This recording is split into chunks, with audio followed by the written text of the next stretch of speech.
Kajian ilmiah.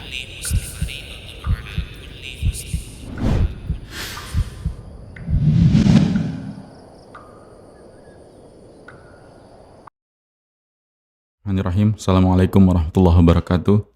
Alhamdulillahirrabbilalamin. Wassalatu wassalamu ala rasulillah ma ba'du. Para pendengar radio stream dan ngaji, kita kembali di podcast serial Penyakit Hati. Dan Alhamdulillah kita sudah di Penyakit Hati yang ke-26. Alhamdulillah sudah bersama kita guru kita Ustaz Abu Saib Hafizullah Ta'ala, yang seperti biasa akan memaparkan materi atau faedah lanjutan dari serial Penyakit Hati. Dan nanti setelah pemaparan faedah atau materi dari Ustaz, kita persilahkan para pendengar atau dimanapun Anda berada bisa bergabung untuk bertanya jawab melalui pesan WhatsApp, SMS, ataupun komentar langsung di kolom komentar platform media sosial kita yang melakukan live streaming. Ustaz udah ke yang 26 nih Ustaz. Tersisa sedikit lagi sepertinya Ustaz. Serial Penyakit Hati kita. Meremehkan musibah dalam agama Ustaz. Fayatafaddal masykurah. Silakan Ustaz. Baik. Bismillahirrahmanirrahim. Assalamualaikum warahmatullahi wabarakatuh. Alhamdulillahi rabbil alamin. Wa asyhadu an la ilaha illallah wahdahu la syarikalah. Wa asyhadu anna Muhammadan abduhu wa rasuluhu la nabiyya ba'dah. Allahumma salli wa sallim ala nabiyyina Muhammad wa ala alihi wa sahbihi wa man tabi'ahum bi ihsanin ila yaumiddin. Allahumma 'allimna ma yanfa'una wanfa'na bima 'allamtana wa zidna 'ilman. Allahumma aslih lana sya'nana kullahu wa la takilna ila anfusina tarfata 'ainin. Pendengar Medan Mengaji rahimani wa rahimakumullah jami'an, semoga Allah Subhanahu wa taala menjaga kita semua dimanapun kita berada dan senantiasa diliputi rahmat dan berkah dari Allah atas setiap tindak tanduk dan semua yang kita lakukan dalam menjalani kehidupan kita sehari-hari. Penyakit berikutnya ini yang ke-26, yaitu meremehkan musibah terhadap agama. Yang menjadi gandengan dari penyakit ini adalah isti'adhamud dunya. Dia merasa mengagungkan dunia. Ikhwati fillah rahimani wa rahimakumullah jami'an. Sering kita mendengar firman Allah Ta'ala di surat Az-Zariyat ayat 56. Allah Ta'ala berfirman, "Wa ma khalaqatul jinna wal insa illa liya'budun." Tidaklah aku ciptakan jin dan manusia kecuali hanya untuk beribadah kepadaku. Ayat ini dengan sangat jelas memberikan pemahaman kepada kita bahwa tujuan manusia dan jin ada di muka bumi adalah untuk beribadah kepada Allah Ta'ala semata, bukan yang lainnya. Bukan untuk makan-makan, bukan untuk bersenda gurau, bukan untuk lain sebagainya. Tapi murni Allah Ta'ala menciptakan manusia dan jin di dunia ini adalah untuk beribadah kepadanya. Maka seluruh aktivitas yang dilakukan selama hidup seharusnya sesuai dengan tujuan itu. Dan siapapun yang dalam aktivitasnya tidak menunjukkan dia berada di arah beribadah kepada Allah Ta'ala, berarti dia sudah pada jalur yang tidak benar. Dia berada di jalur yang sesat. Dia tidak beribadah kepada Allah Subhanahu wa Ta'ala. Dari ayat ini, ikhwati fillah rahimani wa rahimakumullah jami'an, maka manusia itu terbagi menjadi dua. Menjadi dua golongan. Golongan yang pertama adalah golongan manusia yang berilmu dan dia juga yakin bahwasanya tujuan hidupnya adalah untuk mewujudkan peribadahan kepada Allah Subhanahu wa taala. Maka orang yang berilmu dan yakin akan hal itu akan didapati orang tersebut kehidupannya itu hanya antara dia memuji Allah Ta'ala, dia bersyukur atas nikmat-nikmat yang Allah Ta'ala berikan, dan dia bersabar atas segala ketentuan Allah Ta'ala yang menimpa dirinya, yang dia rasakan itu tidak menyenangkan. Mereka mengerti bahwasanya dunia ini adalah fase yang akan terus berjalan.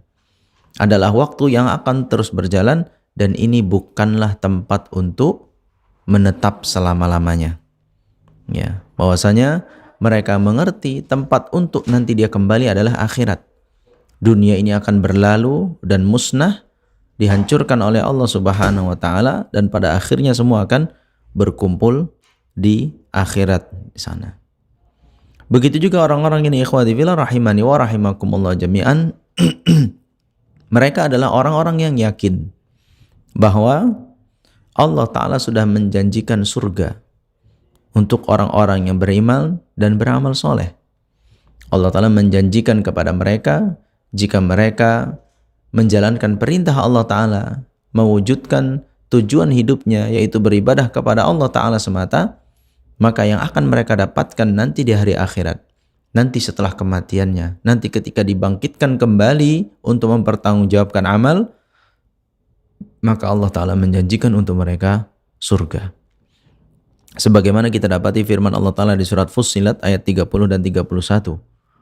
Innal ladzina qalu rabbunallahu thumma istaqamu tatanazzalu alaihimul malaikatu alla takhafu wa la tahzanu wa abshiru bil jannati allati kuntum tu'adun. Sesungguhnya orang-orang yang mengatakan Rabb kami adalah Allah, kemudian mereka istiqamah di atas jalan tersebut, mereka istiqamah dalam menjalani kehidupannya, mewujudkan setiap perilakunya adalah Allah Ta'ala itu Rabbnya. Allah Ta'ala maha mengawasi dirinya.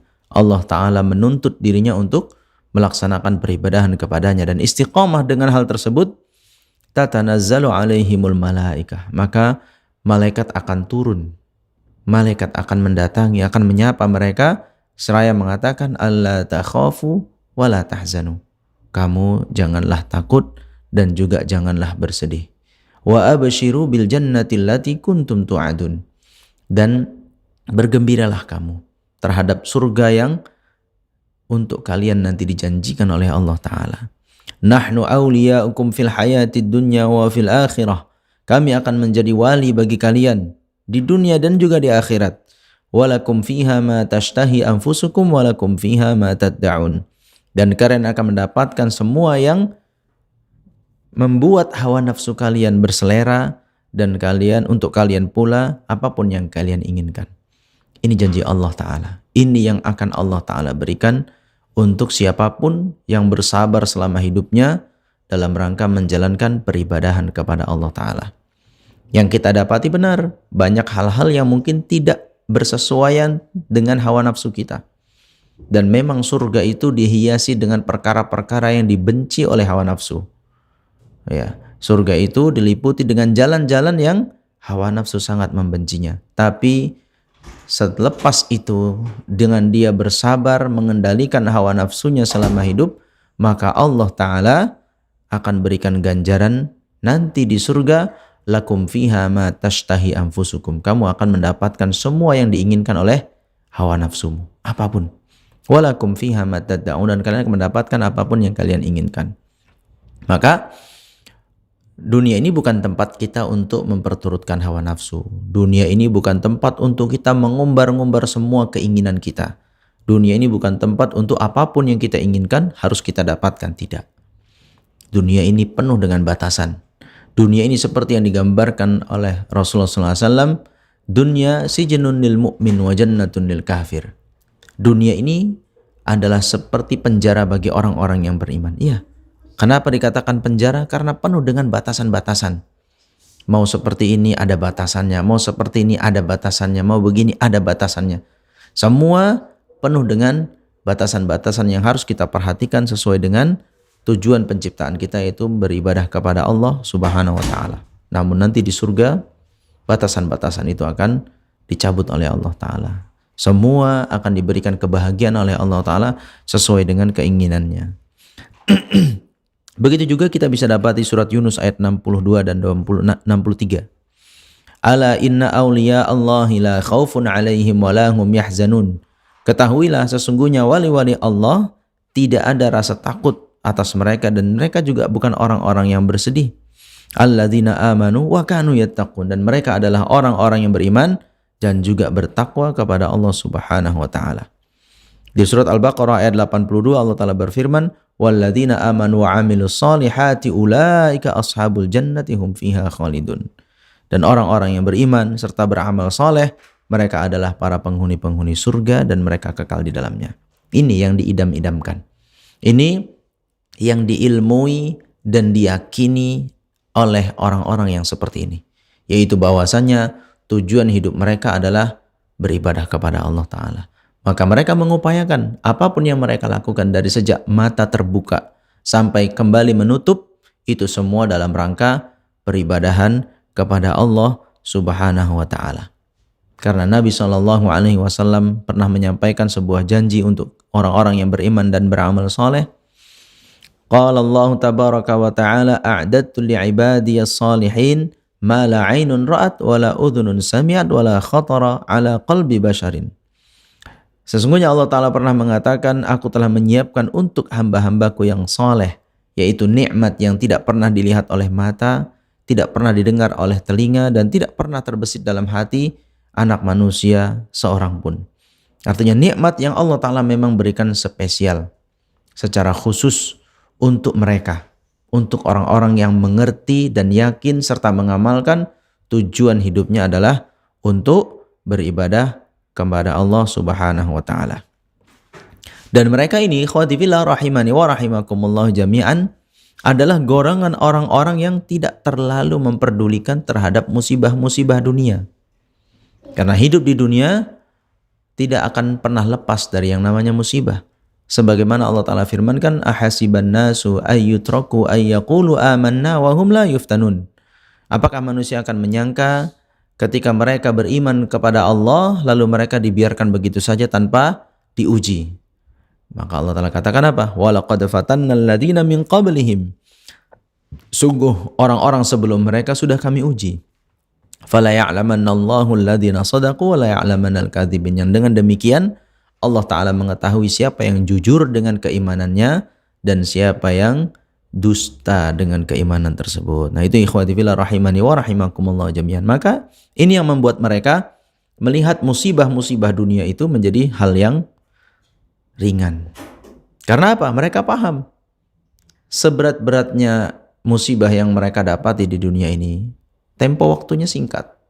Karena umur manusia itu pendek. Ya. Dan seberat-berat apapun musibah, kesulitan, kepayahan yang ditimpakan Allah Ta'ala kepada hambanya di dunia ini, itu masih jauh lebih ringan dibandingkan azab yang akan Allah Ta'ala timpakan nanti bagi para orang-orang kafir ketika di neraka. Begitu ikhwati fillah rahimani wa rahimakumullah jami'an. Jadi orang-orang beriman pasti kena musibah, pasti diuji oleh Allah Ta'ala, jelas. Namun mereka menganggap itu hanya bagian-bagian dari bumbu-bumbu kehidupan. Mereka menganggap itu hanya bagian yang memang harus mereka lewati dan mereka harus sabar dengan kondisi itu. Karena mereka pun dengan bersabar itu, itulah bentuk peribadahan kepada Allah Subhanahu wa Ta'ala. Begitu ikhwati fillah rahimani wa rahimakumullah jami'an. Maka kelompok orang yang pertama ini adalah orang-orang yang kesibukannya ke arah peribadahan kepada Allah. Dia berilmu, dia yakin bahwasanya tujuan hidupnya di dunia adalah untuk beribadah kepada Allah Subhanahu wa Ta'ala. Lalu ada kelompok yang kedua, ya. Ada kelompok yang kedua adalah orang-orang yang hatinya dipenuhi dengan cinta dunia. Hatinya akan merasa resah dan sedih ketika dunia meninggalkannya atau kurang dunianya. Nah, ini adalah kelompok yang berseberangan dengan kelompok yang pertama kali. Ya. Dan sebaliknya juga, mereka ini adalah orang-orang yang tidak peduli dengan musibah yang menimpa agama mereka. Karena apa yang mereka kejar, yang menjadi ambisi mereka adalah dunia. Bagaimana mengumpulkan harta, bagaimana bersenang-senang, bagaimana hidup dengan wanita-wanita yang dia inginkan, bagaimana mendapatkan popularitas dengan apapun caranya, bagaimana mendapatkan jabatan bagaimanapun caranya. Ini adalah kehidupan mereka. Yang seperti ini ikhwati fillah rahimani wa rahimakumullah jami'an disebutkan Allah Ta'ala di surat Al-Baqarah ayat 96. Allah Ta'ala berfirman, وَلَتَجِدَنَّهُمْ أَحْرَصَ النَّاسِ عَلَى حَيَاةٍ وَمِنَ الَّذِينَ أَشْرَكُوا يَوَدُّ أَحَدُهُمْ لَوْ يُعَمَّرُ أَلْفَ سَنَةٍ وَمَا هُوَ بِمُزَحْزِحِهِ مِنَ الْعَذَابِ أَن يُعَمَّرَ وَاللَّهُ بَصِيرٌ بِمَا يَعْمَلُونَ. Kalian akan dapati mereka adalah orang yang sangat-sangat menjaga, sangat rakus terhadap dunia. Bahkan melebihi orang-orang yang berbuat syirik kepada Allah Ta'ala. Mereka berkeinginan kiranya mereka dihidupkan selama 1000 tahun. Padahal dihidupkan 1000 tahun sekalipun, hal itu tidak akan membuat mereka terhindar dari azab. Ya, sekalipun mereka diberikan umur yang panjang. Allah Ta'ala adalah zat yang maha melihat terhadap perbuatan-perbuatan mereka. Siapa yang dimaksudkan di sini ikhwati fillah rahimani wa rahimakumullah jami'an di ayat ke-96 dari surat Al-Baqarah ini? Yang dimaksudkan dari ayat ini adalah orang-orang Yahudi. Orang-orang Yahudi ini mereka sangat-sangat getol sekali menjaga kehidupan dunianya. Mereka takut mati, mereka takut kehilangan dunianya, dan mereka tidak peduli dengan urusan akhiratnya, padahal mereka mengetahui. Hal yang menarik dari ayat ini, kenapa Allah Ta'ala sebutkan sangat tamaknya, sangat menjaganya orang-orang Yahudi ini terhadap dunia, bahkan melebihi orang-orang yang berbuat syirik kepada Allah Ta'ala adalah dari sisi ilmu. Kalau orang-orang syirik, orang-orang yang jatuh dalam perbuatan syirik, kenapa mereka yang dikejar hanyalah dunia dan tidak peduli dengan akhirat? Karena memang mereka tidak mengimaninya. Ya, bisa jadi karena mereka tidak berilmu atas hal itu, atau mereka memang tidak meyakini terjadinya hari kiamat, adanya hari pembalasan itu mereka tidak meyakini hal itu. Sehingga bagi mereka hidup itu ya hanya di dunia ini saja. Bagi mereka apa yang mereka kejar, di mana mendapatkan kebahagiaan, di mana mendapatkan apapun yang mereka inginkan, ya sementara masih hidup. Kalau sudah mati berarti sudah berlalu semuanya dan hilang begitu saja. Nah, itu latar belakang kenapa orang-orang musyrik kemudian sangat menjaga dunianya. Nah, sementara kalau di sisi lain orang-orang Yahudi ini mereka mengetahui, mereka berilmu. Ada kitab Taurat, ada kitab Injil, ada nabi-nabi yang diutus kepada mereka untuk mengabarkan kepada mereka tentang akhirat. Dan mereka ketahui itu. Mereka yakin juga tentang hal itu, bahwasanya pasti akan terjadi hari akhirat itu. Tapi dengan demikian pun ternyata tetap membuat mereka rakus terhadap kehidupan dunia. Mereka lebih memilih ingin hidup berlama-lama di dunia. Kalau bisa 1000 tahun, maka mereka berupaya semaksimal mungkin. Apa yang bisa membuat mereka panjang umur? Apa yang membuat mereka bisa menjaga kesehatan? Apa yang membuat mereka bisa kaya raya? Apa yang menyebabkan mereka bisa nyaman hidup di dunia ini? Inilah orang-orang Yahudi. Makanya mereka orang yang sangat menjaga kehidupan dunianya. Di sisi lain mereka juga mengetahui bahwa begitu banyak dosa yang mereka lakukan, begitu besar keburukan yang mereka lakukan, yang ini akan sangat berakibat buruk ketika nanti mereka dibangkitkan oleh Allah Subhanahu wa Ta'ala. Maka mereka takut mati, ya bahasanya begitu. Karena begitu mati, itulah saat mereka akan mendapatkan siksaan atas dosa-dosa yang mereka lakukan semasa hidup. Baik, berikutnya ikhwati fillah rahimani wa rahimakumullah jami'an. Orang-orang yang hatinya sakitnya, khususnya yang terkena virus ini ya, virus kemudian meremehkan terhadap musibah yang menimpa agamanya. Di sisi lain dia sangat mengagungkan dunia. Ini orang-orang seperti ini memang tidak akan merasa terganggu dengan musibah-musibah yang mengenai dunianya. Apakah bisa dia mengambil harta orang lain tanpa haknya? Apakah terkait dengan wanita-wanita yang bukan mahramnya? Apakah dia menipu, berdusta, berbohong? Semua itu mereka tidak pedulikan. Yang penting adalah mencapai tujuannya.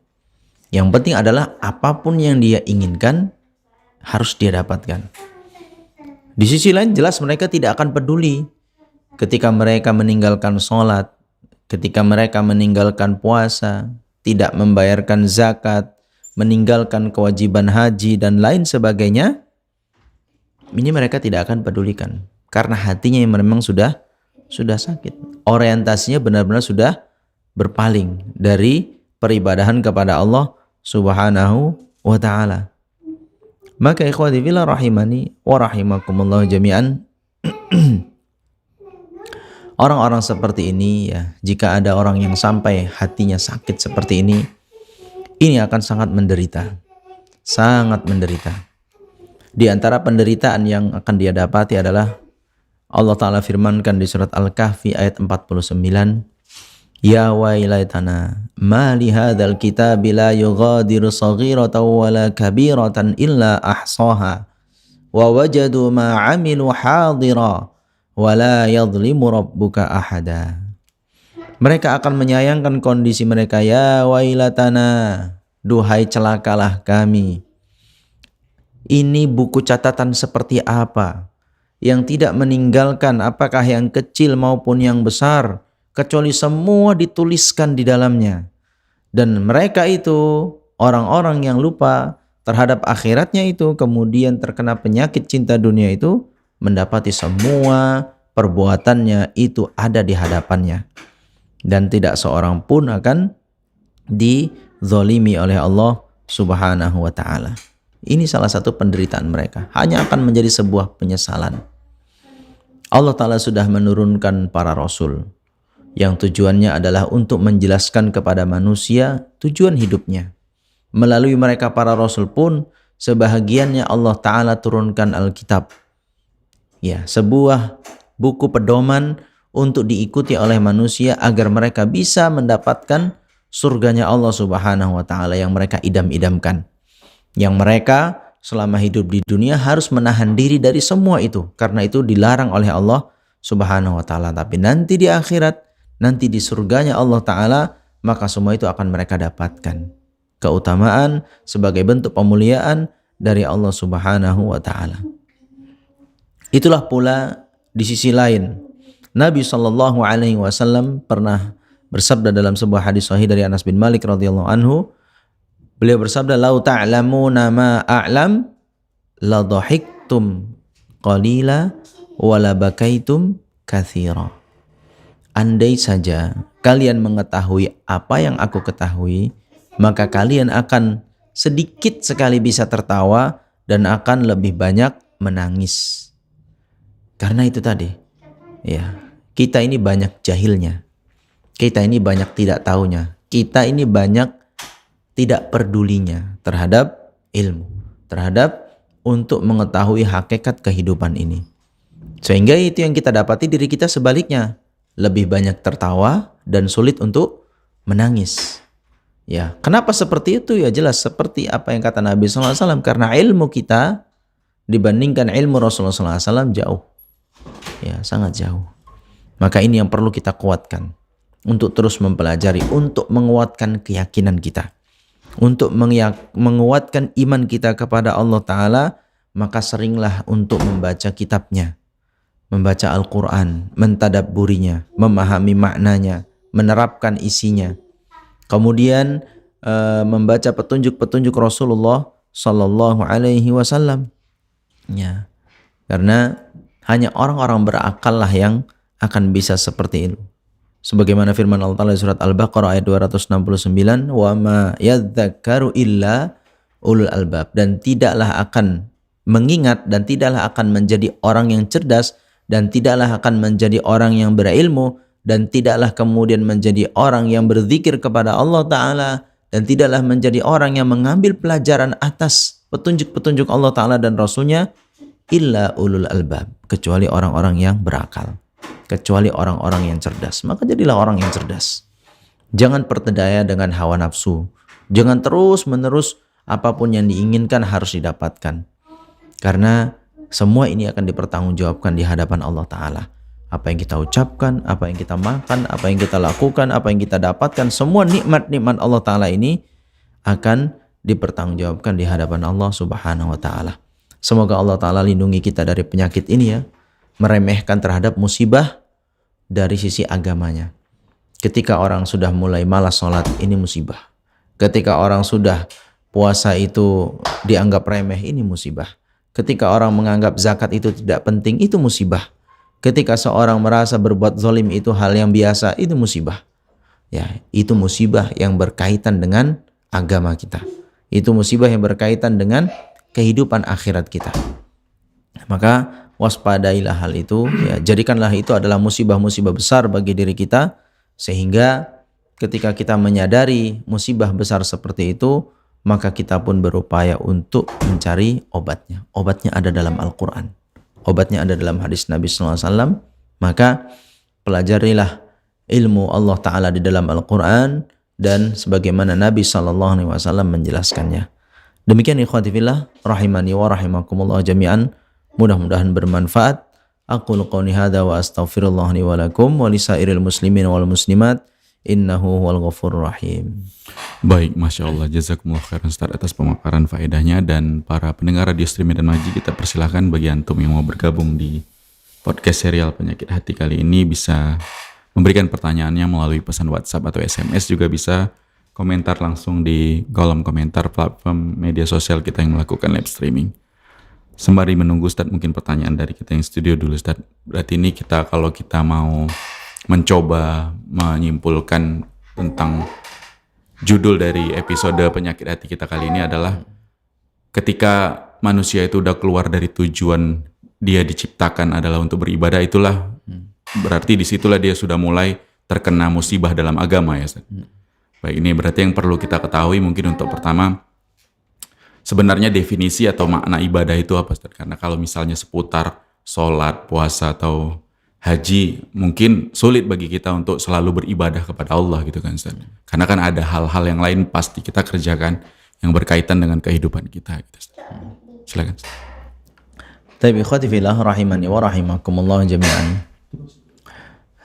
Ibadah yang diperintahkan oleh Allah Ta'ala kepada kita semua adalah sebagaimana definisi yang bagus pernah disampaikan oleh Imam Ibnu Taimiyah rahimahullah.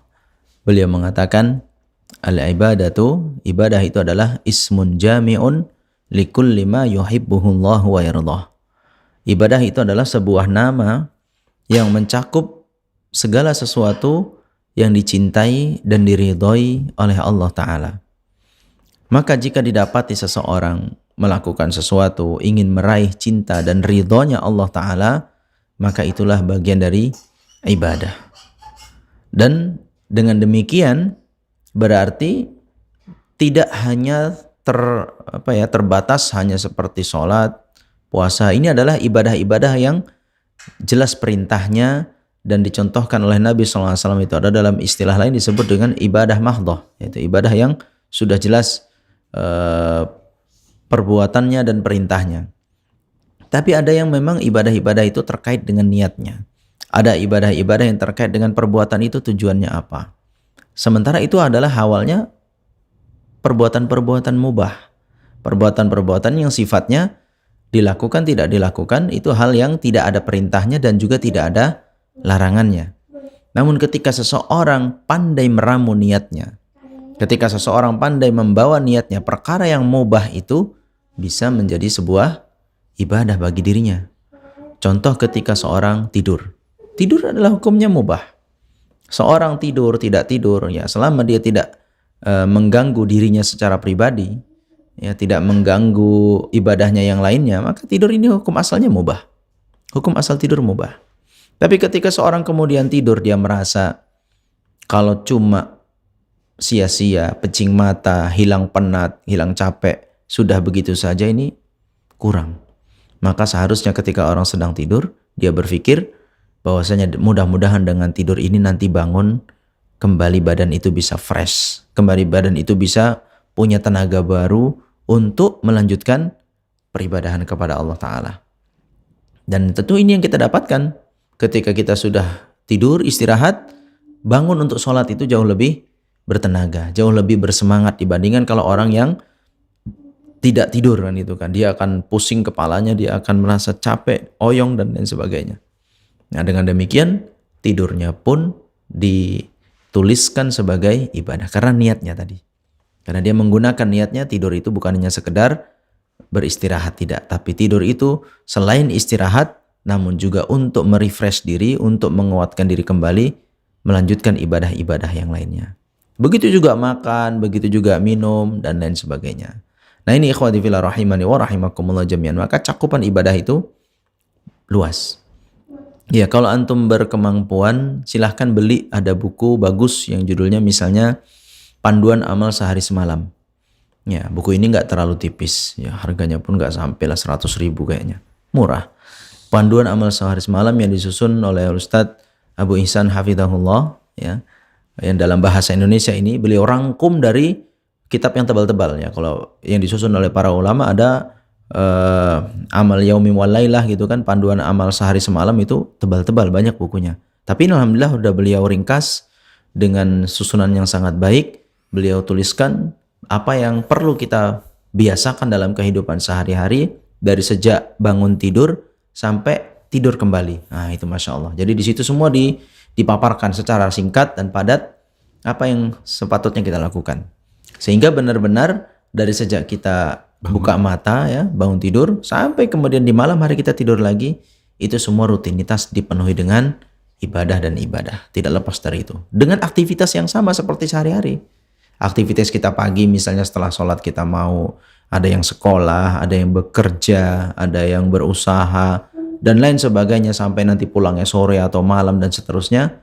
Ini semua dengan aktivitas yang normal, tapi insya Allah dengan membaca buku itu kita tahu bagaimana aktivitas normal ini semua bisa diramu dengan nilai ibadah kepada Allah Subhanahu wa taala. Nah, ini kayak yang seperti ini perlu kita perhatikan ya, agar benar-benar kehidupan kita itu nilainya semua setiap detik yang kita lewati dalam rangka beribadah kepada Allah taala. Demikian, wallahu a'lam bishawab. Baik, Masya Allah. Jazakumullah khairan, Ustaz. Dan kita bacakan pertanyaan yang udah masuk ke WhatsApp-nya Medan Mengaji, Ustaz. Assalamualaikum warahmatullahi wabarakatuh. Dari Bang Ian di kantor. Bang Ian nih kayaknya rutin nanya nih, Ustaz. Ini ada narasi singkat, Ustaz, sebelum pertanyaannya masuk.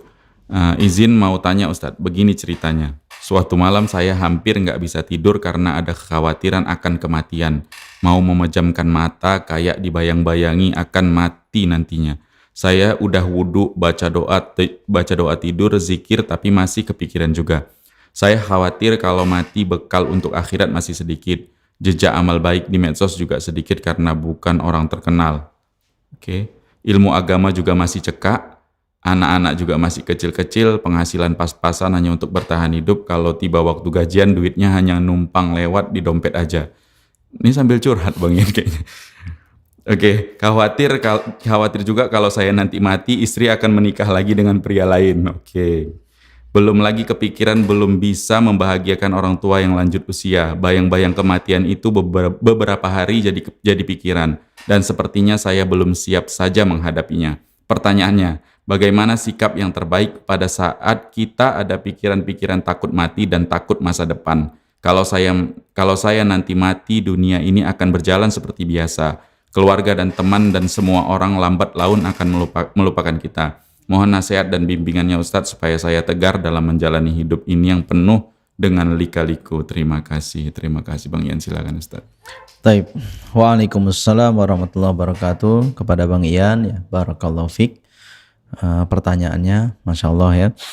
Mudah-mudahan Allah Ta'ala senantiasa jaga Bang Ian dan juga kita semua para pendengar dan kita semua, kami juga yang menyampaikan ini, senantiasa mudah-mudahan kita dijaga oleh Allah Subhanahu wa taala dalam keadaan apapun. Nasihat yang Anda sampaikan adalah seperti yang di surat Yunus ayat 62 tadi. Allah taala berfirman, "Ala inna awliya Allahi la khaufun 'alaihim wa la hum yahzanun." Ketahuilah, sesungguhnya wali-wali Allah itu mereka tidak akan takut atas mereka dan juga tidak akan bersedih. La khaufun di sini makna tidak takut. Apa yang mereka takutkan? Yang mereka takutkan adalah masa depan. Gitu. Wali-wali Allah Ta'ala tidak akan takut dengan masa depan, apapun yang akan terjadi. Ya. Dan juga wala yahzanun, mereka tidak akan bersedih. Sedih tentang apa? Sedih tentang apa yang sudah berlalu dari hidupnya. Sedih akan apa yang sudah terjadi pada dirinya di masa yang lalu. Apakah berupa maksiat, keburukan, dan lain sebagainya. Penyesalan-penyesalan itu tidak ada bagi orang-orang yang tergolong wali Allah Ta'ala. Maka saya nasihatkan kepada Bang Ian, jadilah wali Allah. Bagaimana Ustaz caranya menjadi wali Allah Ta'ala? Di ayat berikutnya, yaitu di surat Yunus ayat 63-nya. Alladzina amanu wa kanu yattaqun. Yaitu mereka orang-orang yang beriman dan bertakwa kepada Allah Ta'ala. Ya, maka caranya untuk menjadi walinya Allah Ta'ala adalah jadilah orang-orang yang beriman. Bagaimana caranya iman kita ini bisa dengan iman yang kokoh? Tidak mungkin iman yang kokoh tanpa ada penopang, tanpa ada pondasi yang kuat, tanpa ada ilmu yang kokoh di sana. Maka untuk mewujudkan alladzina amanu, yaitu orang-orang yang beriman, maka pastikan iman kita itu benar. Kita bisa pastikan iman kita itu benar dengan belajar. Dengan bacalah ayat Al-Quran, bacalah hadis-hadis Nabi SAW yang membicarakan tentang keimanan itu. Bagaimana beriman kepada Allah Ta'ala, kepada malaikat, kepada kitab-kitab, dan seterusnya. Sehingga dengan demikian kita bisa benar-benar imannya. Ya, begitu juga wa kanu yattaqun, setelah mereka beriman dan kokoh imannya, mereka bertakwa kepada Allah, yaitu melaksanakan perintah-perintahnya dan menjauhi larangan-larangannya. Ketahuilah, kalau orang sudah sampai ke sini, dia benar-benar kesibukannya adalah untuk beriman dan bertakwa, maka janji Allah Ta'ala di ayat sebelumnya tadi, la khaufun alaihim wa lahum yahzanun, tidak ada ketakutan dan juga kesedihan pada diri mereka, ini akan mereka dapatkan. Yang Anda perhatikan tadi yang disampaikan oleh pertanyaan yang disampaikan oleh Bang Ian tadi, terkait tadi, khauf, apa yang akan terjadi di masa yang akan datang. Yahzanun, apa yang terjadi di masa yang lalu. Maka obatnya cuma itu. Obatnya adalah kuatkanlah keimanan. Ya, kuatlah keimanan. Kuatkan iman tentang qada dan qadarnya Allah Ta'ala. Tentang ketetapan dan takdir Allah Ta'ala. Itu gimana imannya sebenarnya. Nah, mudah-mudahan dengan demikian tidak ada lagi ketakutan yang seperti itu. Karena dunia akan berlalu begitu saja. Dengan atau tanpa kita. Dunia akan terus berjalan dan pada waktunya akan hancur dengan atau tanpa kita. Nah, tinggal kitanya ini. Adapun misalnya takut nanti kalau mati begini dan begitu, yang kita lakukan adalah bagaimana mempersiapkannya. Bukan hanya ketakutan kosong, bukan hanya ketakutan yang kemudian tanpa memunculkan amal ibadah, tidak. Justru seharusnya kalau takut akan kematian, bukan kematian yang kita takutkan, tapi kita ingin mengumpulkan amal tersebut. Kalau nggak bisa tidur, silakan berzikir. Kalau nggak bisa tidur, silakan memperbanyak ibadah-ibadah yang lainnya. Nah begitu ya. Jadi tidak kemudian memperturutkan takut-takut yang seperti itu, namun justru malah nanti akan membuat iman kita, membuat diri kita hancur di hadapan Allah Subhanahu wa Ta'ala. Hanya dipenuhi dengan rasa takut, dan takut ini hanya dari syaitan. Ya. Sebagaimana di surat An-Nas kan, alladzi yuwaswisu fi sudurin nas. Yaitu setan itu tugasnya apa? Salah satu perbuatannya yuwaswis, membuat bisikan-bisikan yang mengganggu anak Adam, ya, mengganggu umat manusia. Mereka hanya membisikkan itu, nanti kamu begini, nanti kamu begini. Itu hanya ketakutan-ketakutan. Maka hindari ketakutan itu dengan memohon perlindungan kepada Allah Ta'ala dan laksanakan tadi. Menjadilah hamba yang alladzina amanu wa kanu yattaqun. Jadilah orang-orang yang beriman dengan sebenar-benarnya iman, dengan iman yang kokoh, dengan iman yang dilandasi Al-Quran dan hadis Nabi SAW, kemudian wa kanu yattaqun, dan mereka bertakwa kepada Allah Ta'ala. Mudah-mudahan dengan hal itu, kegundahan, kegelisahan, kekhawatiran, ketakutan, semuanya sirna.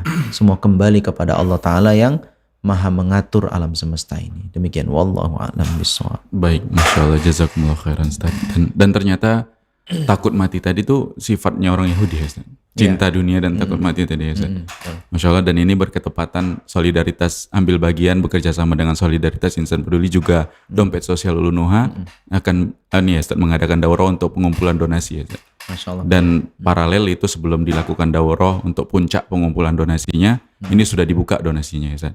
Dan bisa dilihat nanti di Instagramnya Solidaritas Ambil Bagian atau Rosyad TV, dan juga udah terupdate donasi yang terkumpul itu kemarin kalau nggak salah 76 juta sekitar segitu. Masya Allah nih bagi pendengar radio streaming dan mengaji atau yang menyaksikan video ini bisa ikut, yang mau ikut berdonasi untuk bantu saudara-saudara kita di Palestina bisa melalui kegiatan yang diselenggarakan oleh Solidaritas Insan Peduli, Solidaritas Ambil Bagian, dan Dompet Sosial Ulunuha ya Ustaz. Ya. Baik, dan ini mungkin sebagai penutup Ustaz dari kita Ustaz. Tadi kan kita sudah ketahui ternyata definisi ibadah itu kan bisa luas ya Ustaz, dan tergantung kita meramu niat untuk kegiatan-kegiatan yang sebenarnya mubah itu bisa kita niatkan karena Allah, itu bisa jadi bernilai ibadah. Dan tentunya apakah menjadi sangat penting Ustaz ketika kita udah tahu nih meramu niat untuk ibadah, hal-hal yang mubah bisa jadi ibadah, menjadi penting nggak Ustaz kita sebenarnya mengenal yang kita ibadahi tentunya kan Ustaz, zat yang kita ibadahi tentunya Allah Ta'ala, ini menjadi penting nggak? Atau ini memang udah ada di diri manusia gitu, udah menjadi fitrah manusia, udah kenal dengan Robnya, atau memang perlu memang belajar lagi untuk mengenal Robnya gitu Ustaz? Pada Ustaz. Baik. Ikhwati fillah rahimani wa rahimakumullah jami'an. Secara naluri memang manusia itu sudah diciptakan dengan fitrah yang beribadah kepada Allah Ta'ala. Ya. Ketika kita mau lahir, ya, setiap anak manusia yang mau lahir, maka akan ditanya ketika masih dalam rahim nih kan, alastu bi rabbikum, bukankah aku adalah Rabb kalian? Qalu bala syahidna. Semua janin yang ada di dalam kandungan itu menjawab, ya Allah, benar, engkau adalah Rabb kami. Maka dengan itulah dia lahir. Dengan itulah dia lahir menjadi anak manusia yang mengakui Allah Ta'ala sebagai Rabbnya. Namun berjalan waktu, kehidupan, pengaruh orang tua, pengaruh ayah ibunya, pengaruh kanan kirinya, sehingga mengikis fitrah ini. Maka kita harus pahami itu, perlu kita untuk mengembalikan fitrah itu, untuk mengenal Rabb kita. Ini yang nomor satu dalam hidup kita.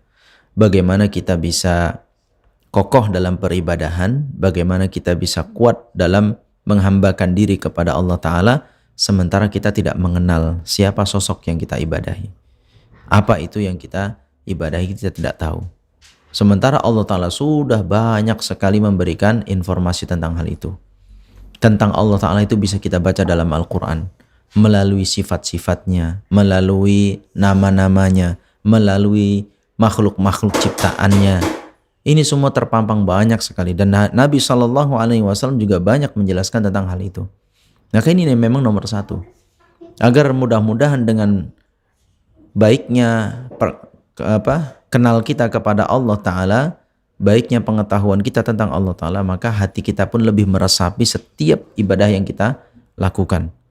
Karena orang dalam beribadah kepada Allah Ta'ala itu mengaitkan antara sifat mencintai, takut, dan berharap kepada Allah Ta'ala. Ini yang akan diramu di dalam hatinya. Apa alasan dia mencintai Allah Ta'ala, apa alasan dia takut kepada Allah Ta'ala, dan apa alasan dia berharap kepada Allah Ta'ala. Dan 3 karakter inilah yang kemudian akan menimbulkan khusyuk dan tunduk di hadapan Allah Subhanahu wa Ta'ala. Kita beribadah kepada Allah Ta'ala bukan karena takut saja, begitu juga bukan karena berharap saja, dan bukan juga karena cinta saja, tapi 3 hal. Cinta, harap, dan juga takut kepadanya. Maka ikhwati fillah rahimani wa rahimakumullah jami'an, maka itu tentu menjadi hal yang penting bagi kita untuk mengenal siapa Rabb kita. Siapa itu Allah Ta'ala. Ya, karena memang kita tidak bisa diberikan kesempatan untuk melihat secara langsung, berbicara secara langsung, tidak akan pernah. Ini hanya akan terjadi kalau seorang itu masuk ke dalam surga, melihat langsung kepada Allah Ta'ala. Itu nikmat bagi penduduk surga. Tapi selama hidup di dunia, kita mengenal Allah Ta'ala hanya melalui ayat-ayatnya, baik ayat-ayat yang syariah maupun ayat-ayat yang kauniyah. Maka di sini dengan mengkaji Al-Quran, dengan mengkaji sabda-sabda Nabi SAW, disitulah kita juga akan mulai mengenal siapa sosok sebenarnya yang kita ibadahi. Sehingga dengan demikian hati ini benar-benar memuliakan, mencintai, dan ingin mendekatkan diri kepada Rabbul Alamin yang mengatur alam semesta ini. Demikian, wallahu a'lam bishawab. Baik, Masya Allah, jazakumullah khairan Ustaz atas penjelasan, bimbingan dan arahannya. Dengan demikian, pendengar radio streaming ngaji, kita cukupkan podcast serial penyakit hati kali ini. Mudah-mudahan apa yang kita sajikan bermanfaat tentunya untuk kami pribadi, juga untuk Anda dimanapun Anda berada.